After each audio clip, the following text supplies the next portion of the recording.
असलेल्या महत्त्वाची बातमी दिल्लीतील भाजपच्या विजयानंतर पंतप्रधान मोदींनी ट्विट केलेलं आहे। ऐतिहासिक जनादेशासाठी मी नमन करतो असं पंतप्रधान मोदी म्हणतात। दिल्लीचा विकास करण्यात कमी पडणार नाही असंही मोदींनी म्हटलंय।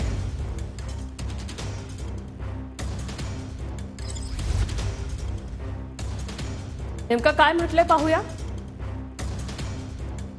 मला प्रत्येकाचा खूप अभिमान आहे। कार्यकर्त्यांनी खूप परिश्रम घेतले, त्यामुळे उत्कृष्ट निकाल लागला। आम्ही आणखी जोमाने काम करू आणि दिल्लीत लोकांची सेवा करू। दिल्लीतील माझ्या प्रिय भगिनींना आणि बंधूंना या जबरदस्त आणि ऐतिहासिक जनादेशासाठी मी नमन करतो, असं ट्विट पंतप्रधान नरेंद्र मोदींनी केलेलं आहे।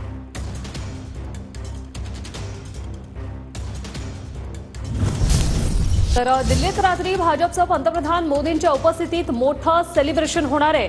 रात्री 7:45 वाजता मोदी दिल्ली भाजप मुख्यालयात येणार आहेत। भाजपला 27 वर्षांनंतर बहुमत मिळालेलं आहे आणि त्यासाठी आज 7:45 वाजता एक ग्रँड सेलिब्रेशन होणार आहे। 7:45 ते कार्यकर्त्यांना संबोधित देखील करतील।